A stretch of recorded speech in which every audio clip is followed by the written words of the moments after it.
speaker series. I'm going to give a bit of that WEN intro now. So we are a 501c3 nonprofit in our 20th year of official operation. And this is our mission statement here. I'll go ahead and just read it. WEN's mission is to foster knowledge, awareness, and appreciation of watershed health through citizen science and youth and school engagement and outreach to our communities in order to grow future stewards. Now, we accomplish this mission in a variety of different ways through a number of different programs.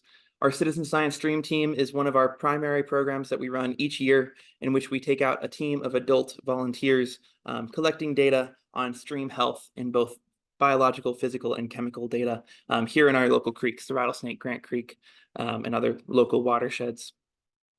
That data is all available to some of our partners like Trout Unlimited and the Forest Service. And in a lot of ways, this is one of our flagship programs.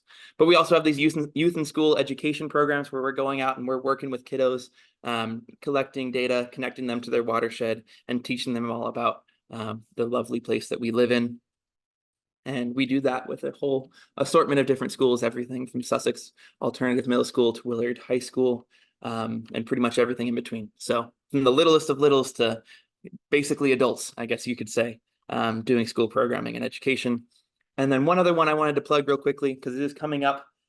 We are currently accepting applications to our Backcountry Stream Corps program. This is another one of our programs where we bring out high schoolers into our backcountry streams here, the Rattlesnake and Grant Creek, to do a really 2-week intensive data collection where we're going through and we're getting information about fish and beaver habitat, looking at stream health.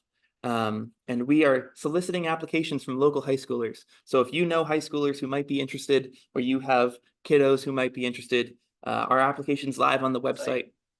And it is one of my favorite things that we do with WEN. It's always a hoot and a holler. There's free food provided for them, a small stipend for the work that they go through. So definitely pass that along to any high schoolers you have.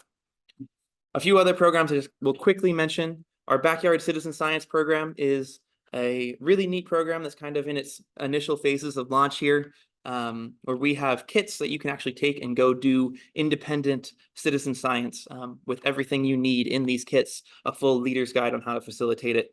And those can be done pretty much anywhere in the Missoula area, whatever kind of, the intention is for you to go out to whatever area might be special to you, whether that's a local pond, a section of creek that you love to go to, anything like that.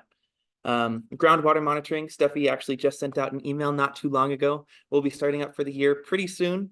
When we go out to Greenough Park, we have 14 wells out there that you can see. We go out and we measure the depth of the groundwater in order to understand how water is moving through that subterranean parts of our watershed.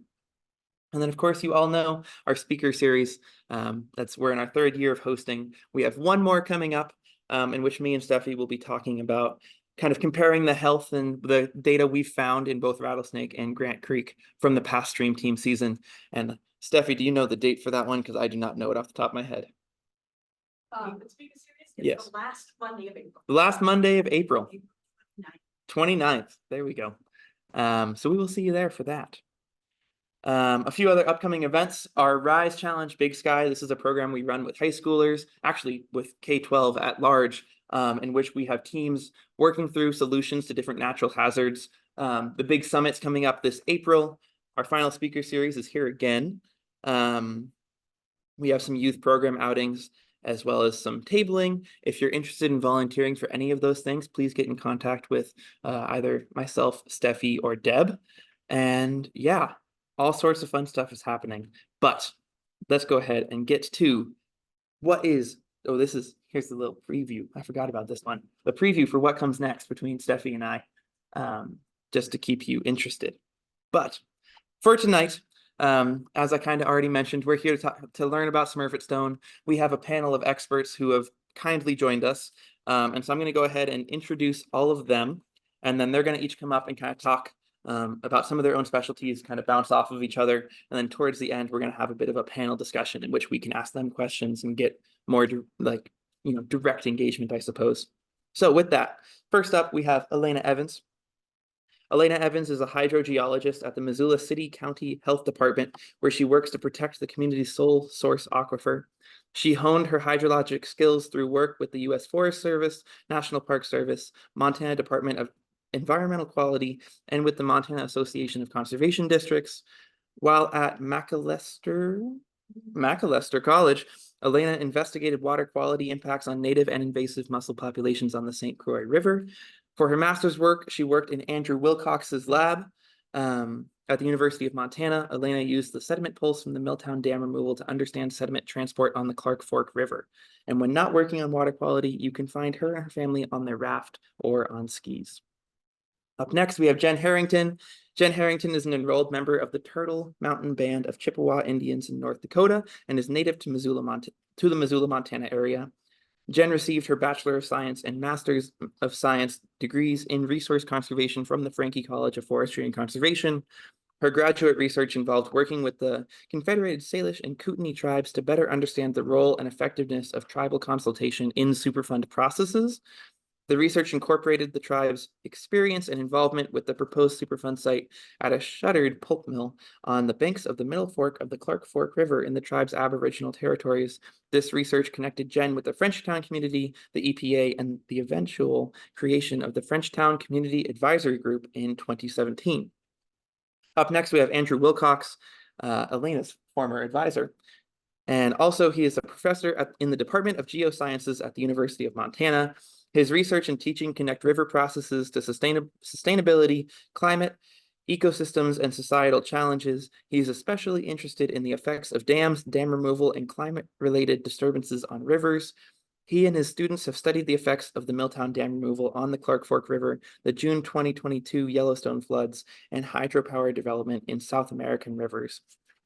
And finally, we have Bruce Sims, a member of the Community Advisory Council, who's also joined us tonight to help supplement some of the information provided by our other three experts. So with that, I'm going to go ahead and pass it off to you, Elena. And I think this will be up here. So we should. Steffi, do I need a screen share on this computer? Or is it already open? Oh, look at that. Yes.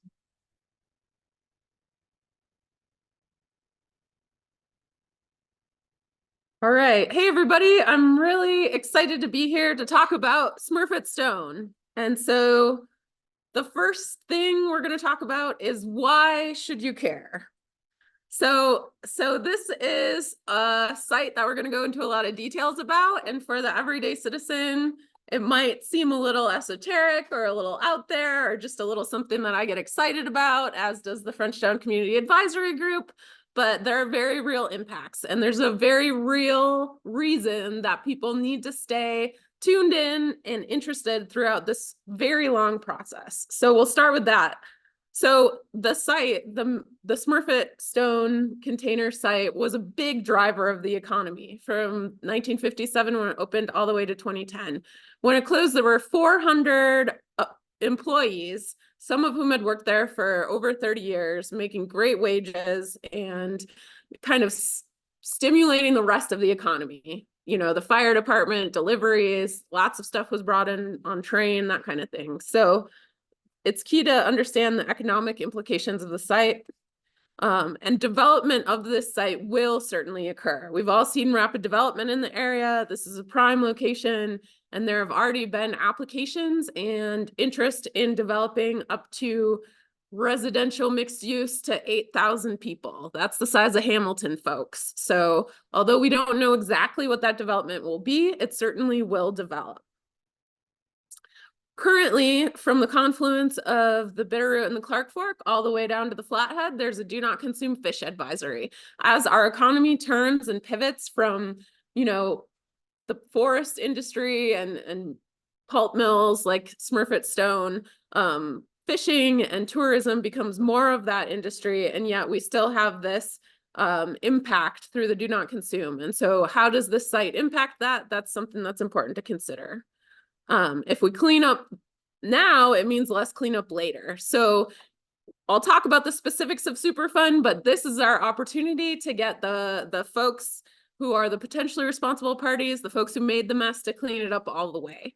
Otherwise, there will be instances in which other folks or other state programs come in to clean it up further. So it's important to get it right now. And then we're also in this process looking at remedying mistakes of the past. So although regulations have changed through time and we we're still catching up with that. So we've learned from the past, and we're going to try and apply it to the future. And this is a point in time on this piece of property and the place and role that this site has in the community to kind of improve it so that it can play the role it once did again. All right. So it operated 1957 to 2010.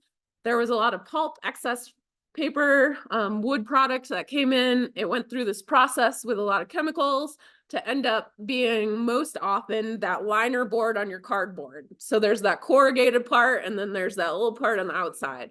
Most of what they made was on the outside, but then they did some other things too with some paper. For a while, they tried to recycle some cardboard. You know, it was a long time, but primarily that pulp.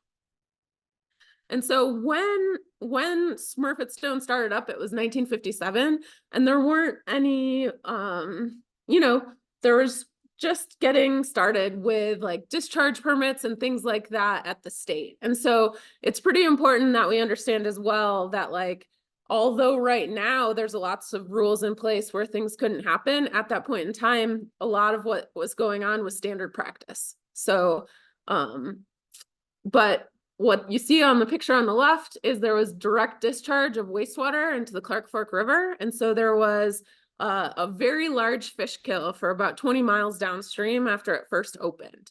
And so then they started to pull and put in more wastewater ponds and processes.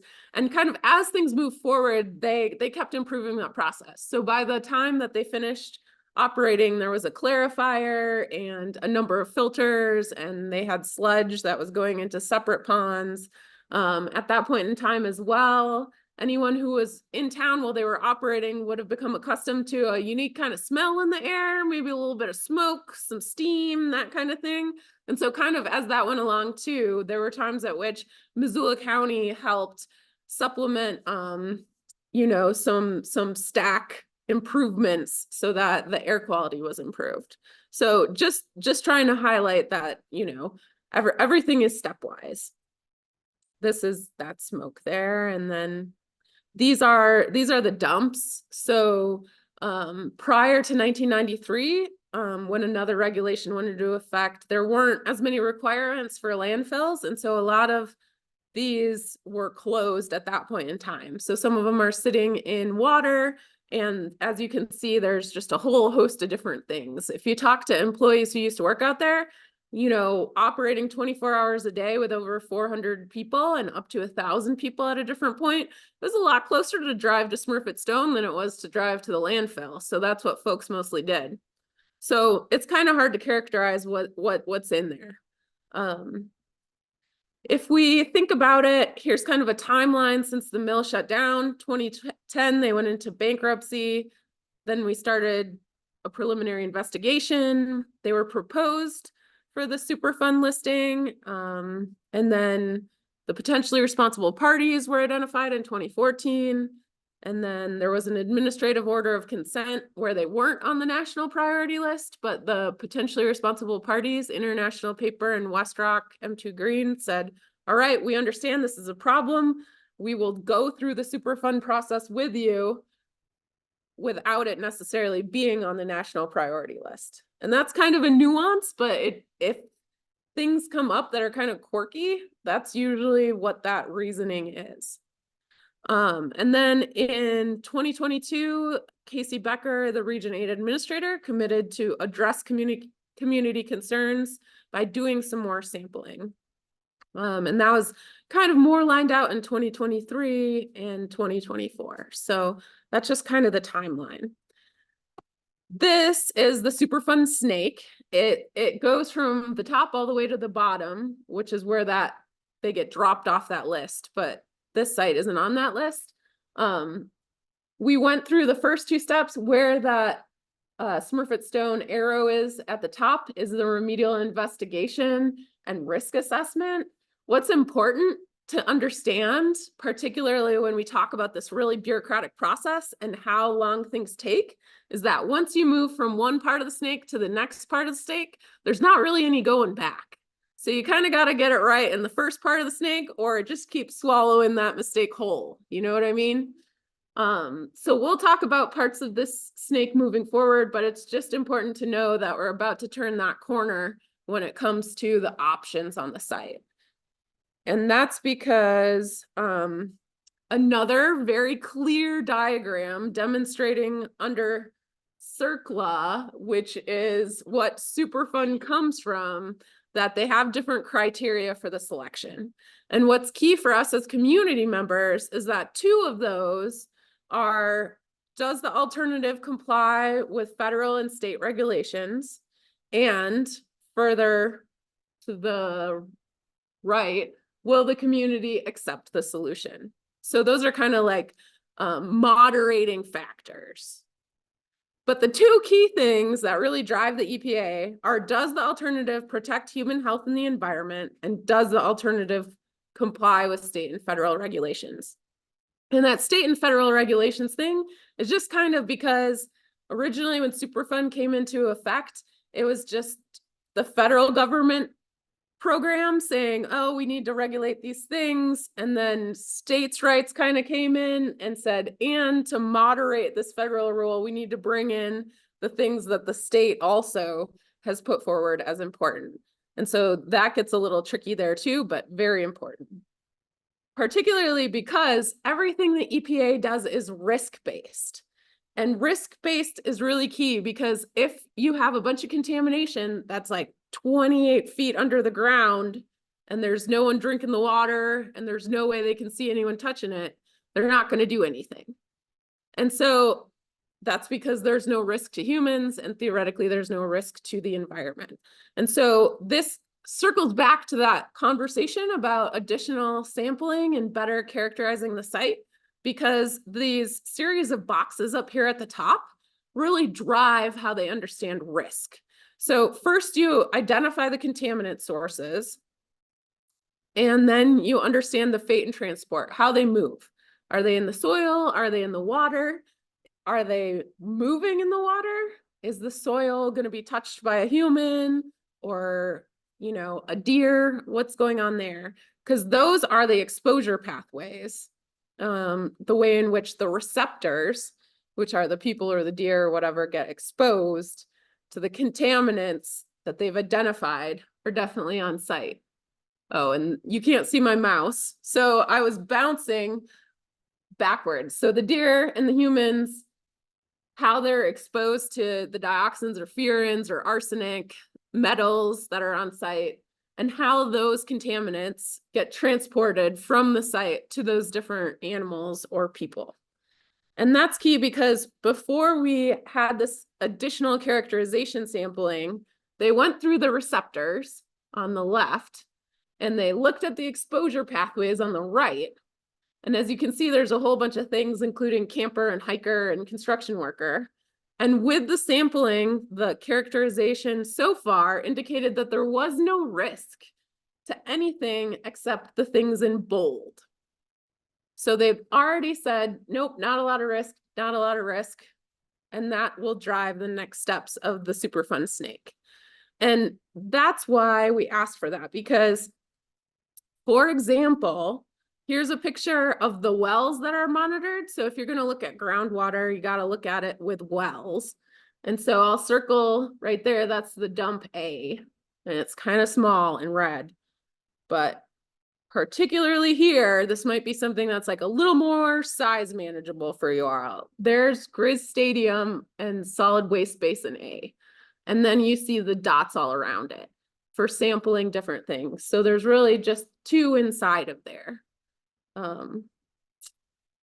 And so that's really important because there's a lot going on chemically. Like I said, they get in all this pulp and this wood product and they put it through a bunch of chemical processes to get it out the other end. And that did a lot to the trees, also to the water. It leached metals out of the ground that weren't there if there hadn't been those chemical processes. But also when it comes to the testing that the EPA did, there are things called aerochlors and there are things called coplanar PCBs. And so here is the best analogy I can come up with. So not super awesome, but okay. There is Coca-Cola and Pepsi and Bright and Walmart Coke and Target Coke and probiotic Coke and all of those things. So that's aerochlors. There's proprietary mixtures. And so let's say that the sugar or the caffeine were the things that you were really looking for, or the caramel coloring or whatever. And instead of looking for sugar or caramel or caffeine in the water and in the ground, you were like, oh, no, we're just going to test for Pepsi or Coca-Cola. And we won't even take into account how that could potentially degrade or change those proprietary mixtures as they're exposed to sunlight or rain or something like that. So that's kind of one of the issues that we keep harping on, which is coplanar PCBs, even though there's a lot more acronyms and chemical equations and places that we're concerned those could be. So that's just another example of how we're like, let's look into this a little more before we close the door on what the risk is on site. For example, on the floodplain, there's 530 acres and, there's 100-acre grids and fewer than 20 soil samples and fewer than 20 sediment samples. So, that's just such a big area. And so much has changed. This is a hydrograph, which is awesome. I love them. On the bottom, you have time. And on the axis, the y-axis, you have the depth to groundwater. So you're seeing water move up and down as we get rain and as everything melts. But the biggest thing to note is that when the mill shut down in 2010, the water level at this well that was a couple, half mile away, bumped up 4 whole feet. So across that whole area, the water just changed dramatically. And so this is where we said, hey, EPA, before we close the door and we say that risk is limited to those things that we just talked about, let's take a little closer look. Let's look at what's happening in the soil. Let's look what's happening in that sludge. Because if you go to depth, it changes quite a bit. It's a layer cake of all the different things they used and when they bleached and when they didn't. And so this is kind of an ongoing thing, but the EPA does take a long time getting through the snake. But if you don't take the right steps and get the right things considered in that snake, it's real hard. It's almost impossible to go back and get it looked at again. And that's why we're really celebrating, even though it's taking longer, the extra steps that are being taken to ensure that our community in the future has at least confidence in the risk that's being assessed, because we didn't in that first list. So that's kind of where we're at now. And that's important because what this diagram is talking about is cancer. And, we're concerned about it in a lot of regards, but when it comes to risk and what's acceptable, the EPA says an additional risk from the cancer and cancer-causing agents on site of 1 in 10,000 is okay. And the state's saying, whoa, no, let's try and keep that at 1 in 100,000. So that's where the state having a role too is very, very crucial. And all of this doesn't even consider these berms here that you see. So this is looking at the site and you see a bunch of berms and you see the Clark Fork River pretty high. And behind those berms, you see the arrows pointing at the 1955 channel. So before the mill was built in 1957, the river had taken a couple other channels, especially at high water. And so those fill up whenever the river's high. But in this EPA process, because the berms were pushed up with the D50, once they were like, we shouldn't discharge directly to the river, we got to do something about it. Those berms don't necessarily have a lot of contaminants in it. So they're kind of outside of that risk process that the EPA has all of their decisions rooted in. And so that's where it's really important that the community understands that. And we also can continue to bring the resources we can to bear. Because in 2018, May 17th, there was a boil or a volcano in Pond 13A. And so what that meant was as the water got high, things were moving into the pond and like boiling up. And you know, there had to be emergency bentonite in to kind of like plug that hole. And that's problematic because across the stability analyses or steady state exit gradient at landside toe, there were 3 of 8 cross sections that failed. So anyone who goes out there and walks up and down them or looks at them will know that there's a lot of deferred maintenance on those berms, and that's what the permitting backs up to. So that's all to say, you know, what the CAG and the county and trustees and other folks involved are trying to bring to bear is lessons learned from other cleanup sites. So we didn't just enter this cleanup at Smurfit Stone without some background or some history. There's a lot of folks in this room who worked on Milltown, and there's also a lot of folks who have worked on other sites, such as Arrowstone Park in Deer Lodge, that's associated with Anaconda Butte, Atlantic Richfield settlement, but that park was created and capped, and now there are slickens appearing, making the park not useful for children to play in or others.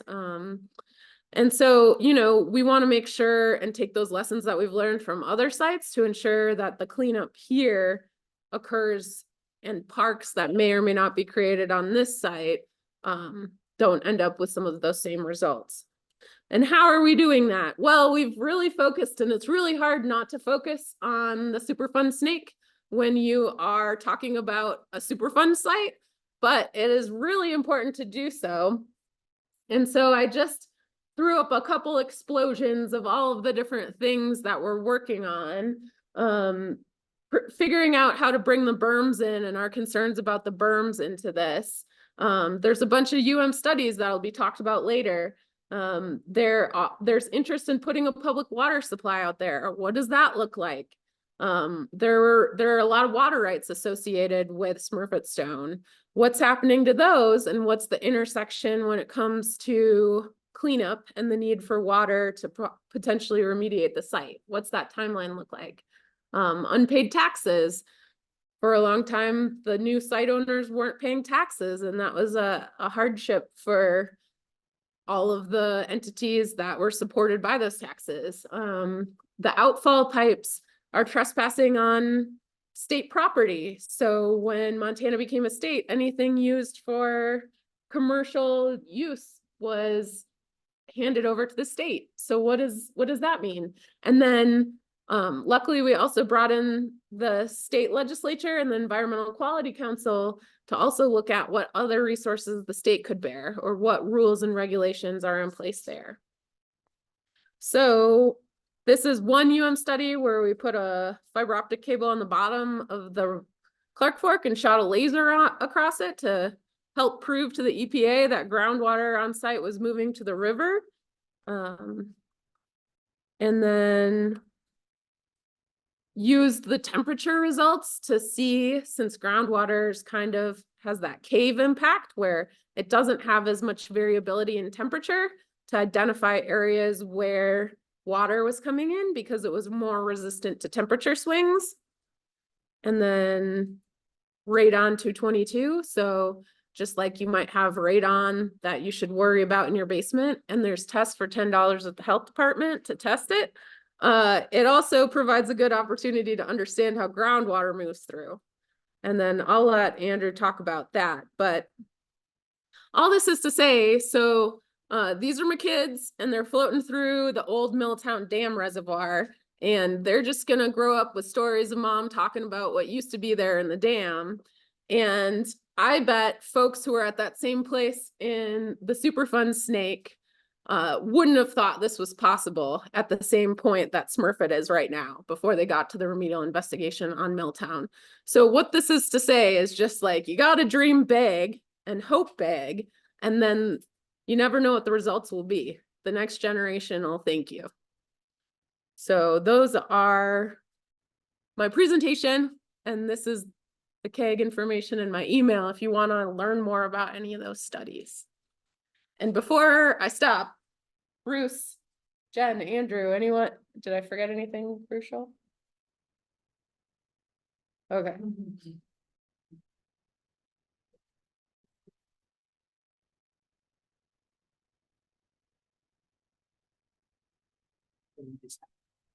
Okay. Alrighty, so we're gonna have Jen come up next.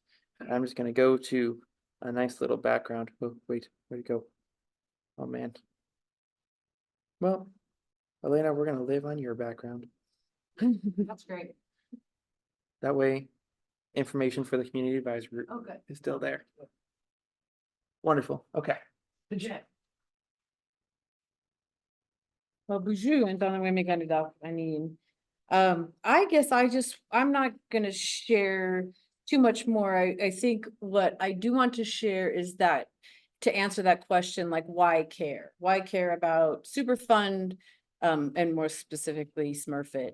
I grew up here in Missoula on the north side, right near the White Pine and Sash Superfund site. It was not a Superfund site when I was a kid. It was an employer of many people in my neighborhood. And but it was one of my first introductions to Superfund and what does that mean when an environment is impacted, and it does impact human health. So I did, I attended the University of Montana. I got in touch, I started working with Vicki Watson in many of her classes, pollution ecology and others. And she really helped me move into that advocacy, working towards speaking up for a place. And learning about White Pine and Sash, I ended up doing a paper, and at the time I reported the findings to John Engen, who did take some action in that 30-year Superfund process on that site.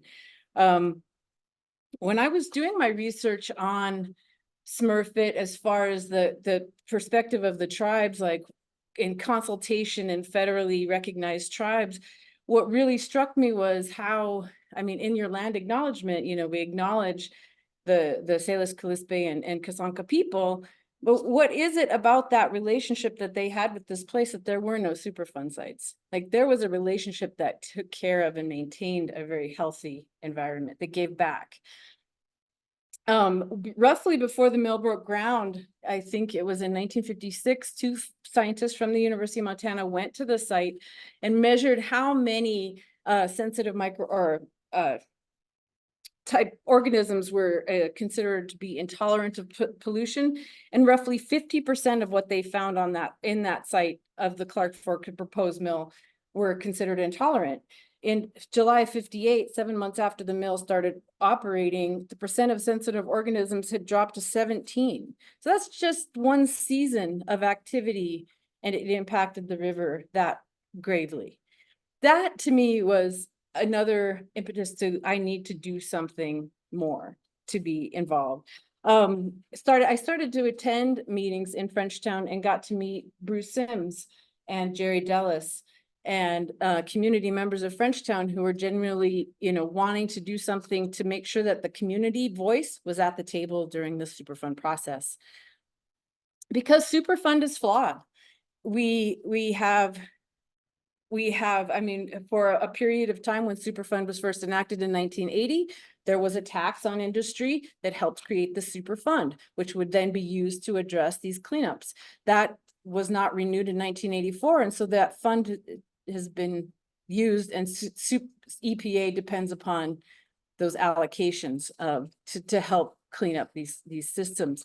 So there are many steps along the way. I think that we need, greater community involvement in the Superfund process could initiate some long-term Superfund change. The community advisor group, we started to meet to just decide whether we needed to have a voice, what that might look like. But we have met every month since 2017, I think, maybe even 2016, in an effort to make sure that we are informed and that we appropriately inform the public. We have really had some challenges in relationship building and making sure that we are a part of the conversation, and that, we've been asking for additional characterization or appropriate, it's not additional, it's what should have been done in the first place to characterize the site. Since the beginning, since 2017, it's been a punctuation mark on the process and what we have felt is flawed. At the times, I mean, we've had a couple of different site managers, but at times they have said the site is completely clean and ready to go for development.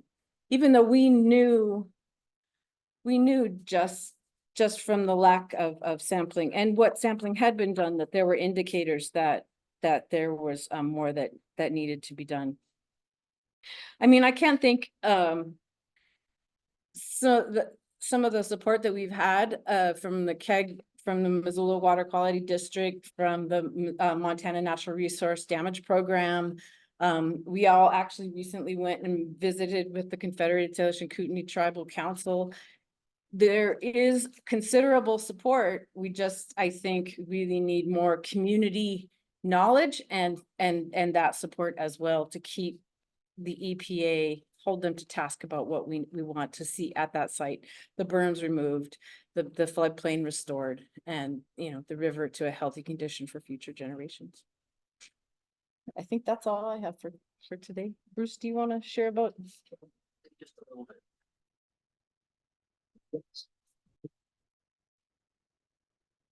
When I was a regional hydrologist for the Forest Service for 14 years before retiring, and I'm also a member of the Water Quality Advisory Group for the city and the county.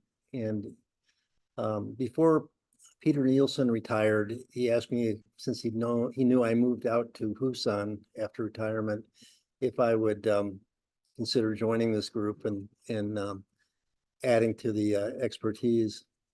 And so I did, and I thought short-term commitment, a few meetings, and here it is. How many years later? Maybe it's 5 or 6 years later since I've been involved.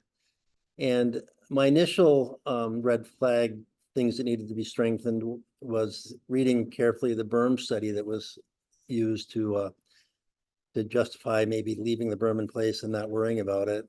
The kind of one of the conclusions was that the 100-year flood would be 4 feet below the top of the berm, and so don't worry. And of course, we know that that's not an engineered dike, and that berm study also didn't mention 2 different channel meander studies that the county had funded from different consulting companies, and which would have highlighted more of the flooding risk that is there. So I brought that issue to the front, and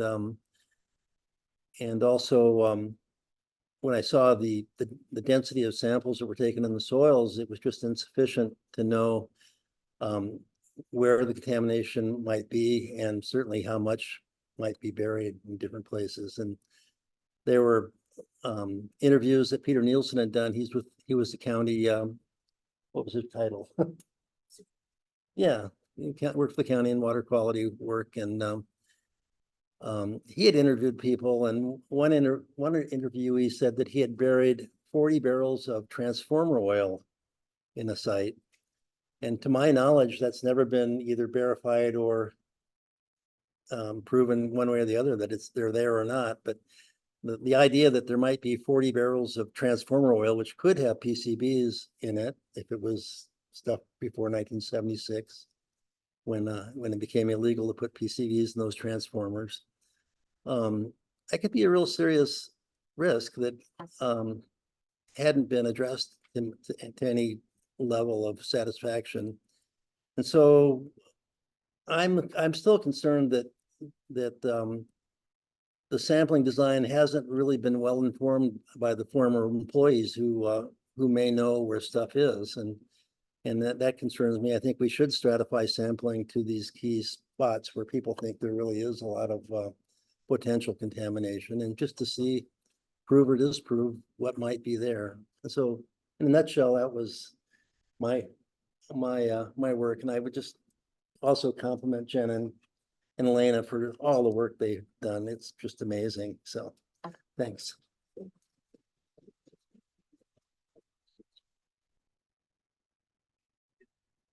Yeah.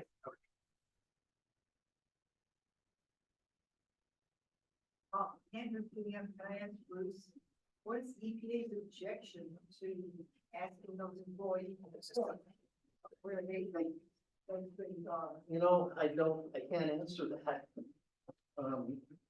EPA is in a balancing act between potential responsible parties and what they're willing to fund and being able to justify that, you know, in terms of expenditure.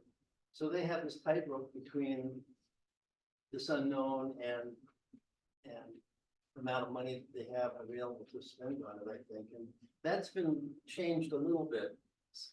EPA has promised us that the potential responsible parties won't do what they will. So we'll see. They have agreed to additional sampling this year. And so, you know, time will tell, but, you know, we have moved forward. I'm more comfortable now that they're also doing a climate change assessment, which I assume will bring in the risk of flooding. So from that, I think things may be moving on the right direction. I would think having former point would be cheapest way to design a very targeted sampling point. Exactly.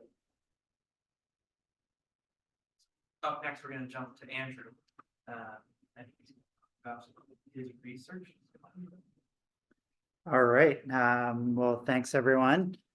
So building off what Elena sort of laid out in terms of where we are in the Superfund snake, we are at a point where there is really not a very strong scientific basis of understanding of the river floodplain, water movement, contaminant transport processes at this site. And as a basis for developing a remediation and management plan that is informed by science, we need that. We need some advances in our understanding of the site. So in a class that I was guiding this past fall on river sciences, the class collectively decided to tackle some of those gaps and to try to develop more understanding of the site. So I'll just share for a few minutes some of what we did and some of what we learned. So, you know, first of all, we can think of this as a former pulp mill and a contaminated site, but we can also think of it as a river and a floodplain site. And rivers, when they are able to move laterally around their floodplain, and that brings a lot of ecosystem benefits. It creates interactions between the river and its floodplain that can go in different directions depending on the river flows, the time of year. Sometimes there's fluxes of materials, soils, water, nutrients from the floodplain to the river, which is important to understand if there are contaminants in that floodplain.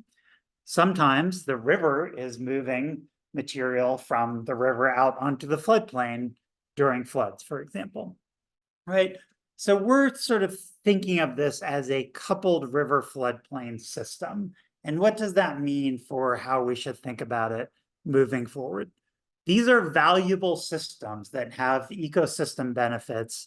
And in addition to being a place that we need to clean up, there's also a lot of potential to sort of restore a connected river floodplain system. So there are some questions related to what happens with the berm, which the point of that berm is to disconnect the river from its floodplain, right? To prevent the river from accessing the floodplain when there are high flows. So a little bit, one piece about this is just doing some analysis. PhD student in Department of Geosciences, Claire Gilder, led this, looking at how the river has changed. So on the right, this is what we call a relative elevation map that just helps you understand the differences in height of the river and the floodplain, where the deepest areas are in the blues and the higher areas are the darker browns. And then outlined in these different colors are the different operating units out on the floodplain. Operating unit 1, 2, and 3, they have different implications for management. We don't have to go into those, but we can see that the one outlined in red, operating unit 3, has a lot of overlap with areas that we can see that the river was in the past, but just by seeing those old meander traces, right? And parts of this one down here. Whereas the green one, operating unit 2, that is essentially out of the floodplain. So that has different implications for what we do with those areas moving forward. On the left is just a comparison of how much the river was able to move and sort of the dynamism, the extent of vegetation, the extent of channels and floodplain from before the berm and the Smurfit Stone mill site was created from 1946 to what it looks like now with those river processes being constrained by the berm. Okay. Next piece. A big important question here is, how does groundwater and contaminants moved in that groundwater move from the floodplain and the ponds that are on the floodplain to the river, right? From basic principles of river floodplain processes, in a system like this, we expect there to be strong connectivity between the river and its floodplain, including via groundwater movement. We expect there to be variability in what that looks like at different times of year. Wetter times of year, there's going to be different rates of movement, and this has implications for how we sample. There will be spatial variability in terms of how connected different parts of the river and floodplain are. One of the ways you can try to understand that is doing a lot of sampling. And that is one of the things that Elena and the CAG have been encouraging the EPA to do. Elena talked about that. Another is to build a groundwater model. And a groundwater model would be something that should be a fairly sort of standard part of a groundwater cleanup contamination process. It had not been developed before. One of our students, Matthew Swar, developed a groundwater model for the site that helps us understand things like the directionality of groundwater movement. So the map on the left is an overview of the site. You can see tributaries and water bodies. You can see the kind of area with where the ponds are, sort of towards the left side of that. And then it's a little bit hard to see with the light in the room, but there are contours that show the directionality of the groundwater movement. And essentially it shows that groundwater is moving from the floodplain towards the west and towards the northwest, which essentially means towards the river channel, right? We can also add modeling of how contaminants would move in groundwater. And this is what's shown on the right-hand slide, a simulation of if you injected a contaminant into the surface layer of the groundwater, the near surface area, how would it move? What would be the rates of movement? How quickly would it get to the channel? And this is essentially a simulation that's showing that if you were to move manganese or arsenic, which are among the contaminants present in the site, how quickly would it get to the channel and where would it be sort of most highly concentrated? Without getting into all the details, this shows there is high mobility of those contaminants in the groundwater, meaning they move readily and quickly from the floodplain to the river, right? There's differences in what that looks like if you're thinking about the near surface movement of groundwater versus deeper groundwater movement, differences in timescales, and some processes that aren't fully captured in the types of modeling that we've done to date. This is a start. This is a big advance over what's been done already groundwater modeling wise, but it's not the end. We would need to develop and build on modeling like this. Okay, next piece of concern.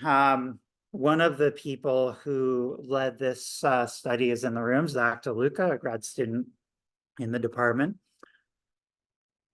We know that the climate is changing, and that has implications for hydrology, river flows, how much snow we have, the likelihood of extreme floods. Can we expect a Yellowstone style flood event in this area? What's the probability of that? So Zach put together some of the kind of best available climate projections. On the left-hand side, you can see maps of the contributing area to the Smurfit Stone site. And the two different rows, the top row is one global warming scenario. It's a prediction of a certain amount of warming related to emissions and socioeconomic pathway scenarios. You could think of that as sort of like a moderate future scenario. And then the bottom row would be a more extreme warming scenario. And then the left column is how much we expect precipitation to increase. So the top left suggests that in that scenario, we'd expect precipitation to increase by about 4% in the contributing area to Smurfit Stone. For the more extreme warming scenario on the bottom left, precipitation increases of about 7%. It's not just the averages that matter, it's also the extremes. We expect, for reasons of physics and how the climate system works, that there will be an increasing propensity for extreme events that can generate, on one end of the spectrum, extreme floods, on another end of the spectrum, extreme droughts. But in terms of the river accessing its floodplain, creating stresses on the berms, either through overtopping or through creating things like boils and soil piping through the berms, it's the extremes that we're concerned about. Okay, so we can see predictions in increases in days with extreme precipitation of 18% to 36%, depending on scenarios. Then how do we translate that to actual river flows? On the right is a scenario that Zach put together that is connecting the predictions of changes in precipitation with how those changes in precipitation can be expected to translate into flooding. There are a lot of ways to do this analysis, but as a sort of preliminary sort of start on this, Zach took the 2018 flood, which is the most recent large flood on the Clark Fork, right? 6 years ago, this was what we can think of as a roughly 30-year flood event. We've perhaps heard of the 100-year flood event. We see the hydrograph there of that event. We know that that created stresses on the berms. And then the shading with the blue shows if you were to rescale that 2018 event with the expected climate change scenarios, how much higher would that flood have been? How much bigger would that flood have been? So it just gives us some way of thinking about future sort of hydrologic stresses that might be placed on that site that we would use as a basis for thinking about, do we leave the berm in and try to maintain it in perpetuity? What would be the risks to that berm under changing hydrology? We also did hydraulic modeling, led by another student in the room, Riley Henson, along with some others, to look at what do large floods look like in the system? What would it take in terms of if we had a 100-year event, which we have not seen in recent times? What would be the inundation extent? What would be the water velocities, the flow depths? If we have an even larger event, a 500-year event, what would that look like? to build that type of hydraulic modeling, which is a standard part of sort of risk assessment, right? We develop these hydraulic models for flood insurance. Where do we need to pay flood insurance on homes and buildings? Same thing for this site. We had to develop topographic surveys of the channel. We use that. We developed new topography surveys, in part using boat surveys and part using drone surveys. Even these very extreme large flood events, like a 500-year flood event, which would be about like what we saw in Yellowstone, would not be large enough to overtop the berms, right? It would take an extremely, extremely low probability event to actually have the water deep enough to go over the top of the berms. But they would create a lot of stresses on the berms that would create possibilities of water movement through the berms that could cause other forms of berm collapse or berm vulnerability, right? So this provides a scientific basis, a start for thinking about climate, groundwater flow, river processes, hydraulics of large floods, that should be pursued and points towards some future studies that could be done as part of the Superfund process to figure out what to do here, in terms of the fate of the berms, the extent of the cleanup, areas that need to be focused on, and so on. There were some other studies that we did, but I will stop there, and there's my email if people have questions. Thanks. Kind of explain how this next part is going to go. I'm trying to talk loud so the mic can maybe hear me.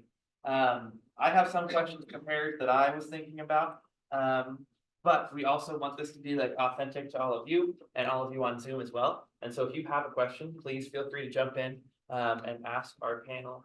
Yeah, Deb already has one, so she's ready. But I'll go ahead and start it off just with one thing I was thinking about, and I think to some extent you touched on this a little bit, but you've highlighted a lot of what the situation with Smurfit looks like.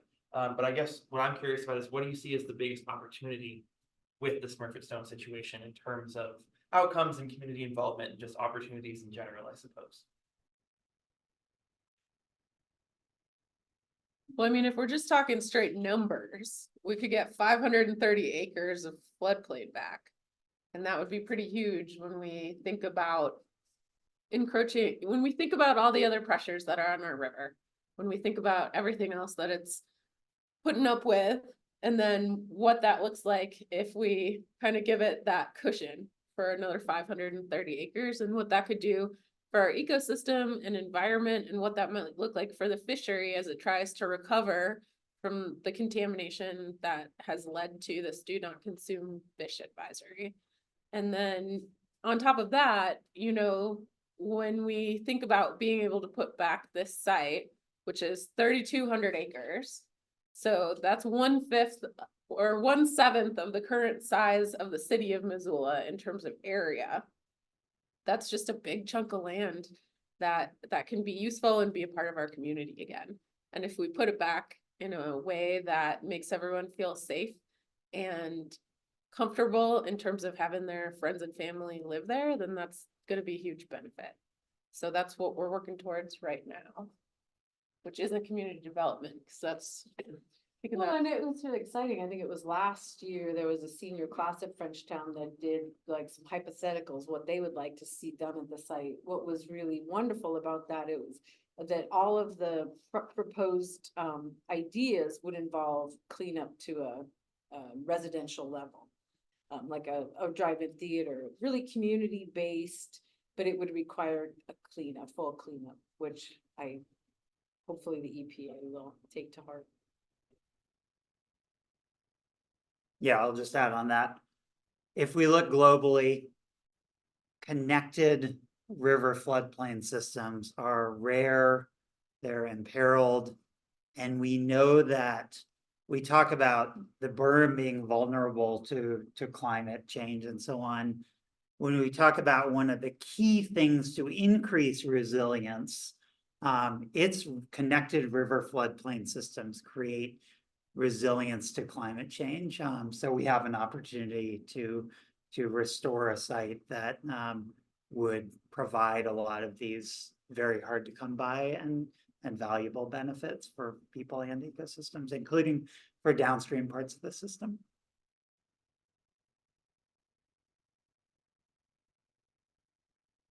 Bruce, could you address the Forest Service being part of that?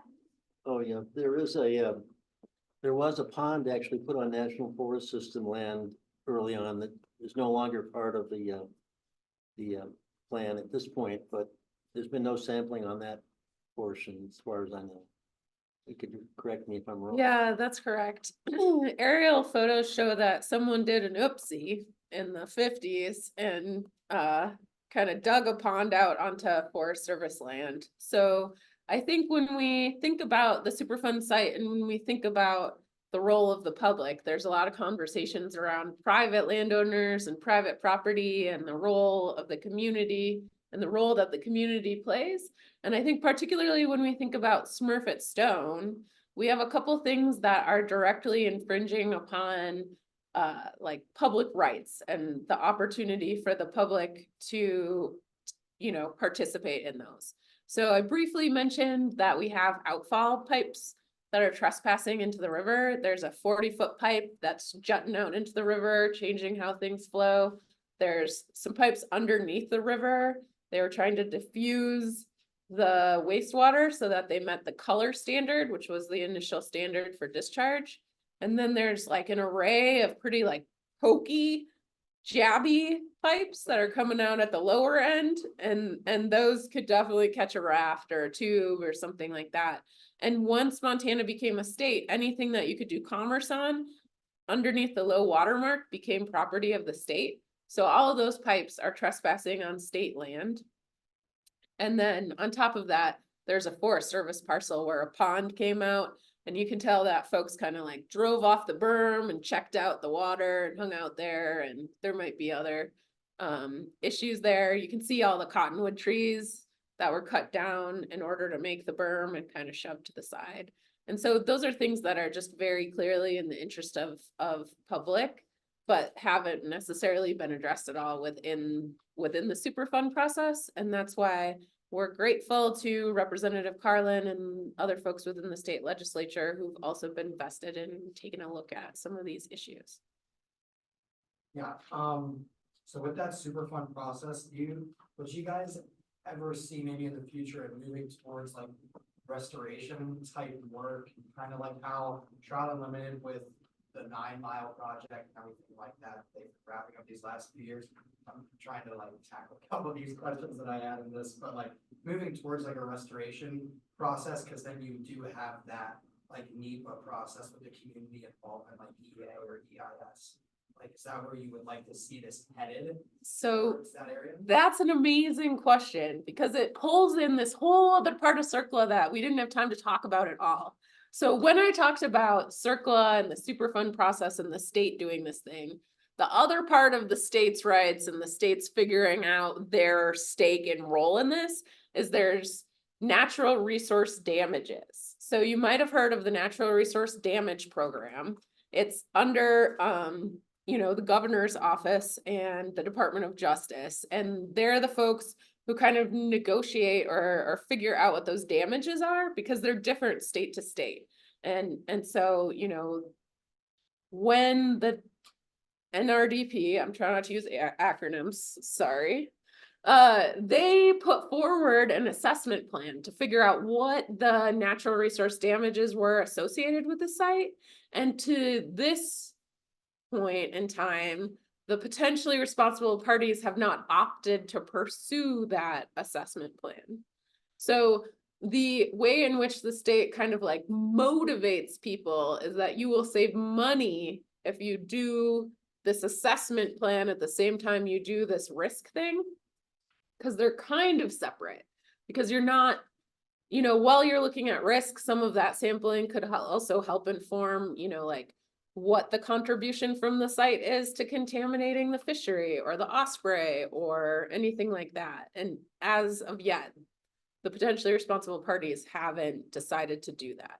But the natural resource damage program also represents the trustees, and those are named parties that have you know, essentially rights to those natural resources. And so that's CSKT, the Kalispel tribe, it's the US Forest Service, it's the US Fish Wildlife Service, it is State Fish, Wildlife and Parks.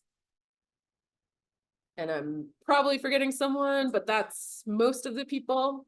And so that's a group of the stakeholders who get together to say, we need more information on like how fish are contaminated, not just as the EPA usually does it, but as tribal fishers eat it, which is with full skin.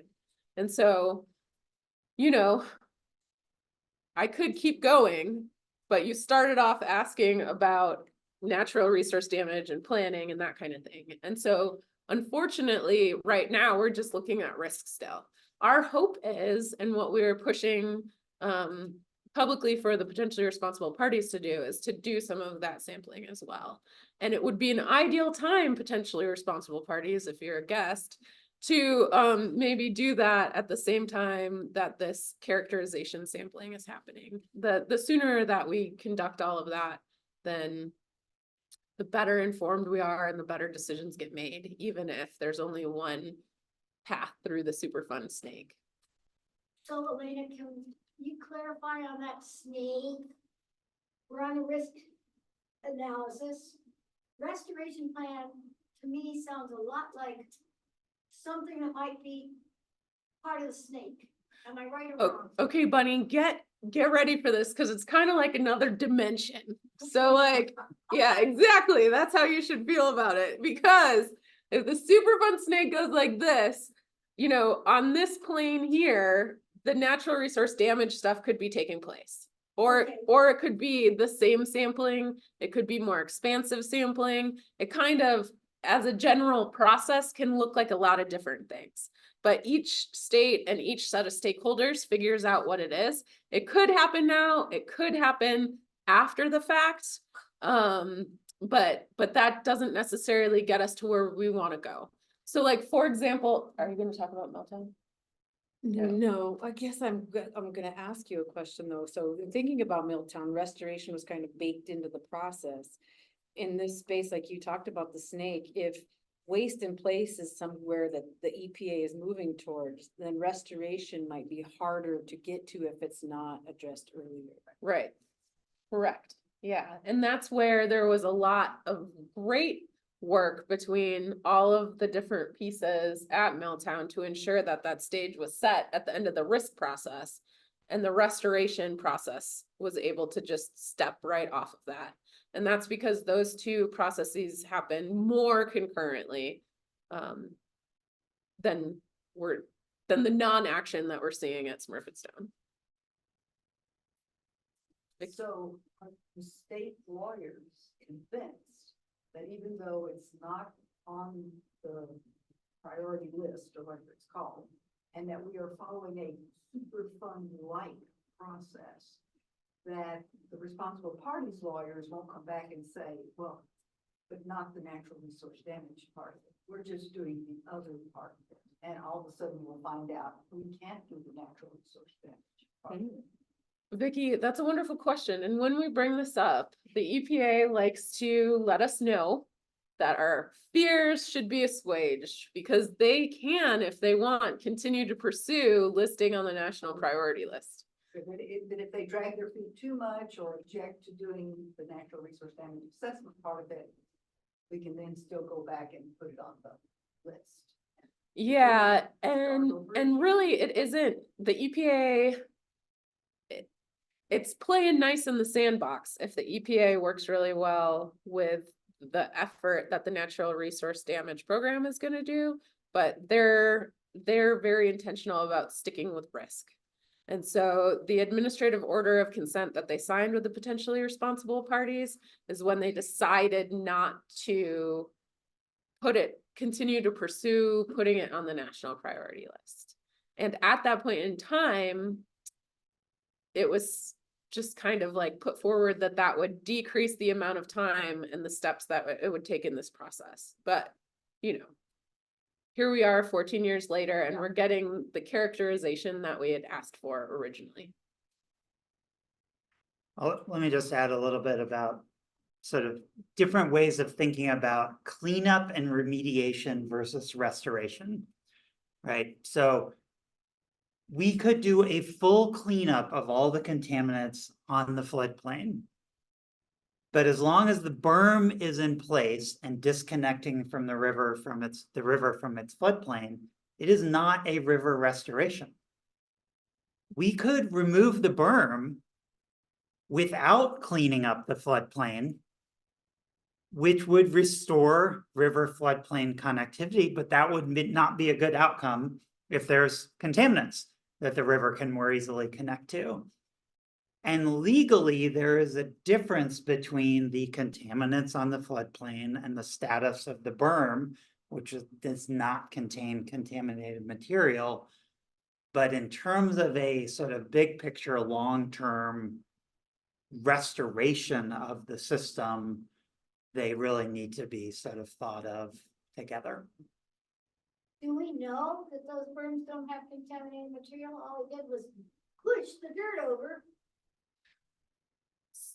So the sampling that they did indicated that there weren't contaminants, and I appreciate your question, but it does seem logical given that they pushed them up before there were years of waste and sludge, that they probably are likely not full of contaminants. They weren't subject to the different pH, so there probably weren't metals leached out. They didn't have it. And Well, so, thank you. That's good to okay. know.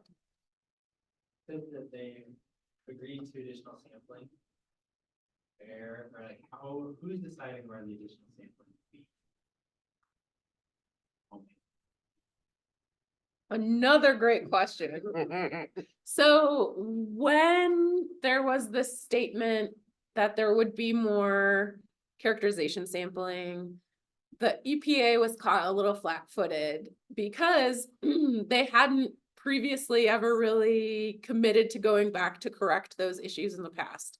So it was quite exciting, and also they're really into processes. And so we got a spreadsheet called the data quality objectives, and we had to go through a bunch of meetings where we outlined a bunch of things and talked about a bunch of things.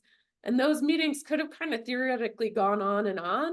And so there just came kind of a point where the trustees, the CAG, and we just kind of put some dots on a map and decided the density of sampling that would likely confer competence and address most of what we were asking for in a way that aligned with other sites and kind of like standard practices in environmental consulting. And so where we are right now is those data quality objectives and requests are being worked into work plans, which the potentially responsible parties consultant writes up, and then the EPA says yay or nay, or goes back and forth to say, do a little more or do a little less, or this doesn't quite meet what you know, there's negotiations there that we aren't privy to. And so there was one first round of sampling. The first time that co-planar PCBs have been sampled on groundwater in site. And that's the sugar and caffeine bits of the proprietary mixtures that we've been talking about for a while. And so we don't have those data back yet, but those are pretty key from a like community perspective, because those are kind of the things that we're concerned about in the fish. So it's really important that that happened, because it's hard to say whether or not anything is tied to the site without the direct data to say this is, you know, a contaminant that we find on site or not. So that happened. We had some more meetings where there were more conversations about quarterly sampling and like seasonality and how wells, the screening in wells, like where the straws into the aquifer were situated and what they were testing for when it came to, you know, dioxins and furans, which might just kind of float on the top. So if you don't put the straw in the right place, kind of a hard time to find it. And so that conversation's ongoing, but there is hope that there will be more wells installed in April. Uncertain as to whether we'll see those work plans or know whether that's gonna happen until it happens. But our hope is that we will, and our hope is that those requests that we put forward are fulfilled. Yeah. Have you compared your points on that with Matthew's selected spots? I mean, I think our selected spots are gonna be changed considerably by the potentially responsible parties, but I'm excited because the commitment from the EPA wasn't only to do groundwater, sludge and soil samples, but also to eventually look a little more into that connection with the Clark Fork. And so I'm hoping that a lot of the work that you all did can drive those locations, because those haven't been outlined yet. What about the technical group in Helena? That's the EPA technical people. So it's really uncertain. The process keeps changing, but I think the working group is now including the KEG, and it's gonna now maybe be here, and still uncertain what that looks like. But what we can be sure of in that process is whatever happens or discussed will be presented and brought forward in summary at the Frenchtown KEG meetings, which are the first Thursday of every month at 6 p.m. at the Frenchtown Fire Hall on Marion Street. Right? Deb? I have a question about the fish and that fish advisory, that's such a big concern. And just thinking about dioxin in fish and how does that relate to your work with getting the cleanup to that? Well, I know that Fish Wildlife Parks had done an initial study of fish tissue in 2013 and found enough dioxin ferrins and PCBs in the northern pike and rainbow trout to do a limited consumption. I believe it was no consumption on the pike, perhaps, and limited 4 per month for the rainbow trout. The tribes, though, the comparative fish, including tribes, said we eat the entire fish, including the skin, the fatty tissues. So they went back and they had to fight. I mean, we got John Tester's support to do some additional fish tissue testing in 2017, 2018, where they found higher levels of PCBs and dioxins in that fish tissue. And so then it became a no consumption from, I think she mentioned, from the Bitterroot, confluence of the Bitterroot all the way to Flathead, yeah.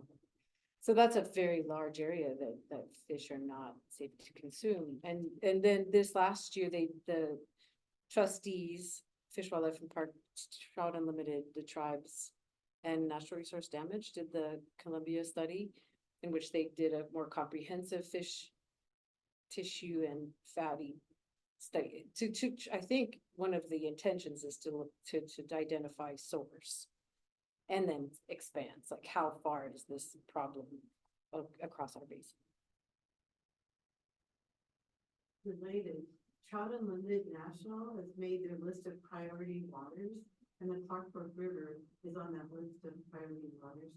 Will that help pressure EPA and others to say we really need to be focused on a healthy ecosystem?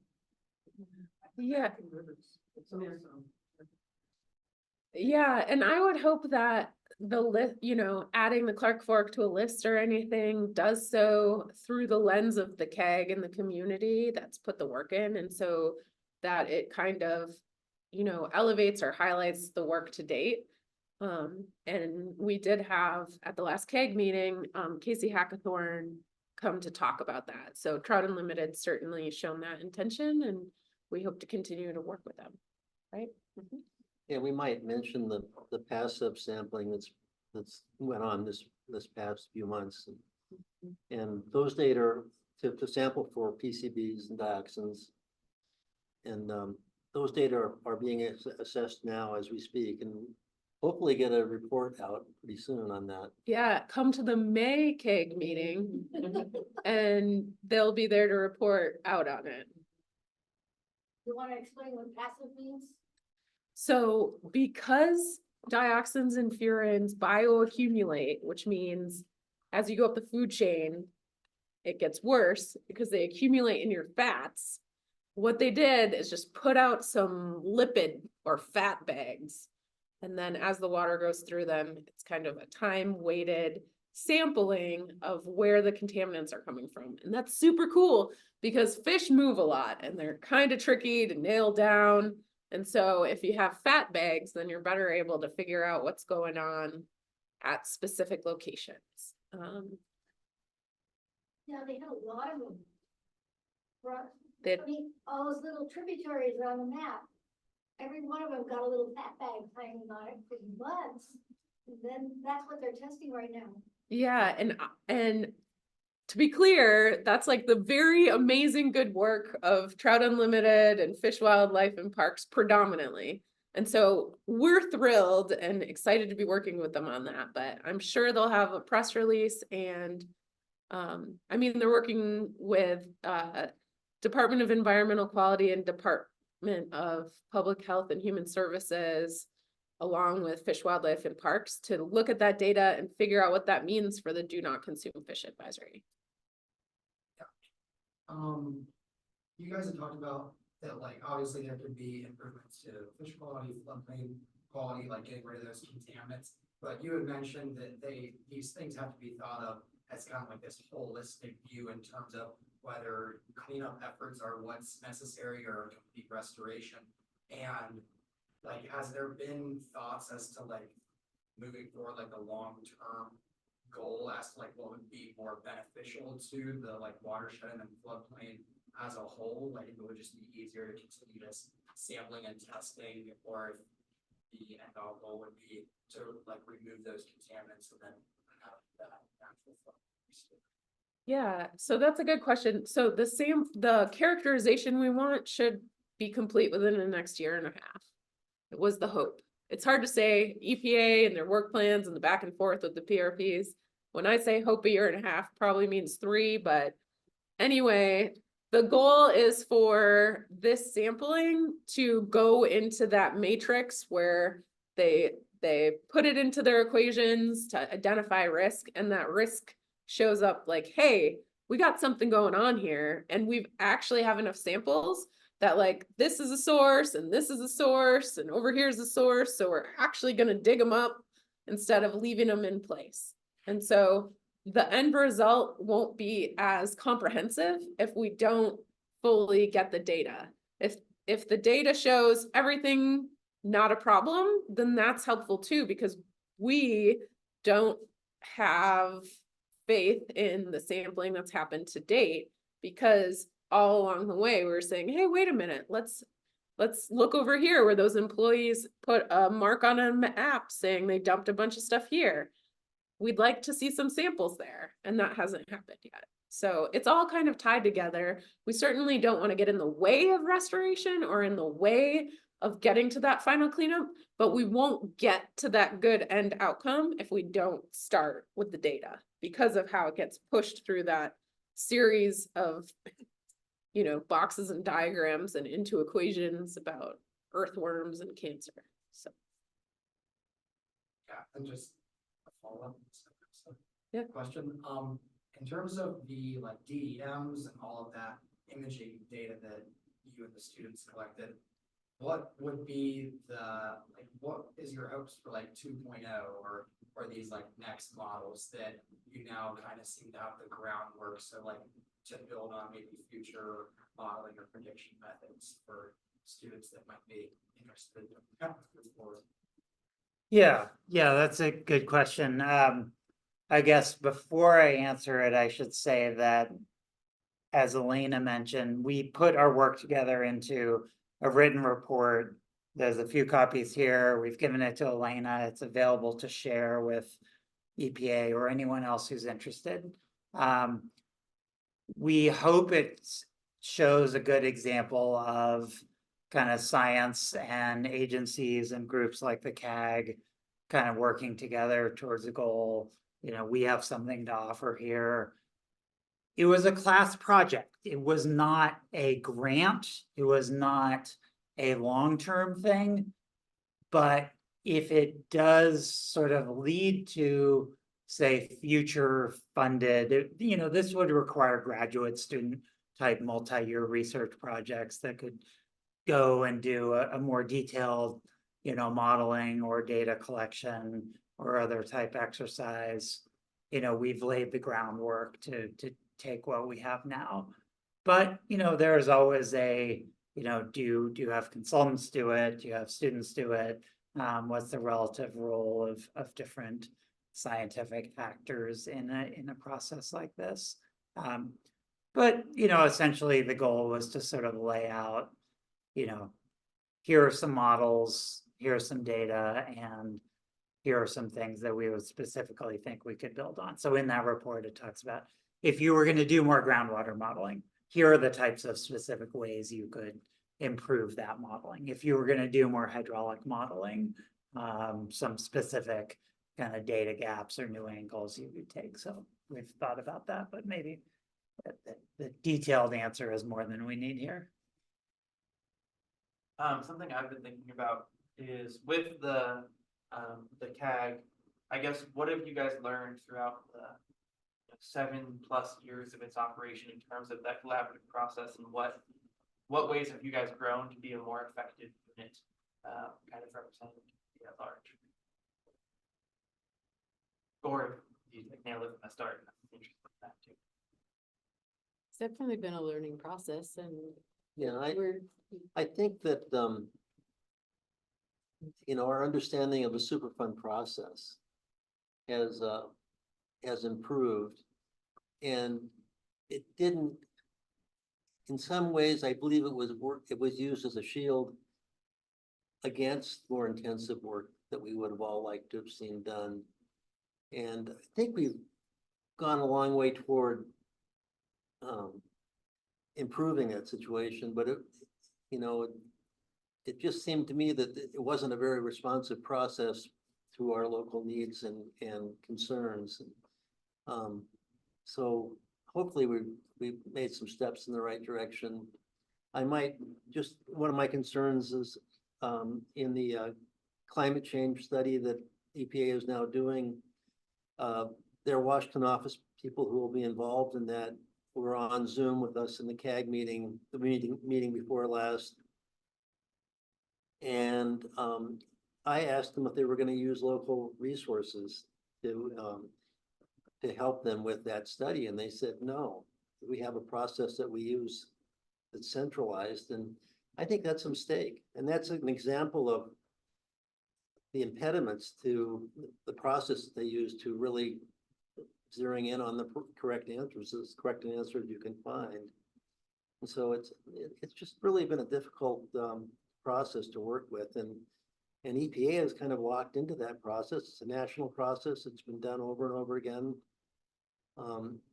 There's a tendency, and I believe this is true, that they choose options when they go into fixing and remediation to kind of store in place, which didn't happen at Milltown, and gladly that it didn't. And but it does happen on the majority of Superfund process sites. And I think that in this case, with the high groundwater table and flooding concerns, you have to take a hard look at repositories that leave it in place for long term if there are contaminants that are really of concern. So. And that sounds a little depressing, but what is exciting is that, Bruce and Jen and Jerry, the leadership of the CAG, Bunny, they've all been volunteering for over 7 years, their time. All these people keep going to a meeting in Frenchtown to push the ball forward. We have a group of students who in a semester were able to add so much knowledge to the general understanding of the site. And so that's why it's really exciting to speak to groups like this, to get others excited, to get new ideas in, to get new energy in, to keep that pressure on, and to keep the interests of the community at the fore. So that's where everyone is always invited to the CAG, or to reach out to any of us with ideas, or to bring others and share this information, or have us come speak to other groups. Well, I know they're planning to have the CAG present at Frenchtown Days, which I think is coming up in May. I can't remember the date exactly, but there'll be more information out about that. But looking around the various, even showing up at Saturday markets during the summer, passing out information that way. That's what we're looking forward to. And Jen, you mentioned the high school students, so yay for them. I want to be respectful of everyone's time. We are getting pretty close, so maybe if we have one more question, two more questions. Then we'll go ahead and wrap up. Well, I was just gonna make a comment that in one sense, the Upper Clark Fork has already provided the example of, and for the most part, clean it up as best you can and then restore it. That's what we follow, that we've got some exceptions like Arrowstone Park and a kind of golf course and a few other places like that when they left it in place. And often we're kind of looking back and saying, oh, that wasn't so good. I think the places where we felt the best about what was done is where we took the approach of we will clean it as best we can and we will restore it. And we will do those two processes together, especially wherever the state took the lead. That was the approach. And I think that that's just we should argue for here as well. My comment question is, I think there's a lot of people who really love this idea of imagine that being a place that everyone could enjoy, float through, there's families living there, it was healthy, kind of like the image of how Bonner area, they kind of had this economic boom after cleaning up. And I think about those birds and just in a real way, if I were to float the river this summer and I went past White Island and out that way, is it safe to float by it with those birds sort of holding back stuff? Yeah, you're just gonna have to like pack a lot of snacks. Cause you gotta put in at Harper's Ferry, and then if you don't have access to a private takeout, then you gotta go all the way down to Erskine. So that's a long float. But while we were out there putting in that like cable and pulling up rocks and using snorkel masks and stuff, we saw some guides just float on by with a group of folks on them out of like Texas, and they camped just below the site. So it just kind of goes to show that, you know, that might be part of our problem, even with it being as contaminated as it is and not growing any plants in a lot of the ponds. Some folks just don't see it as that bad, given some of the contamination that we see elsewhere in the country. And so I think that's something that we often kind of have to take into account.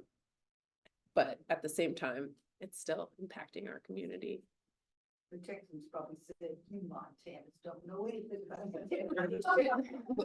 I mean, you know, we said, don't eat the fish.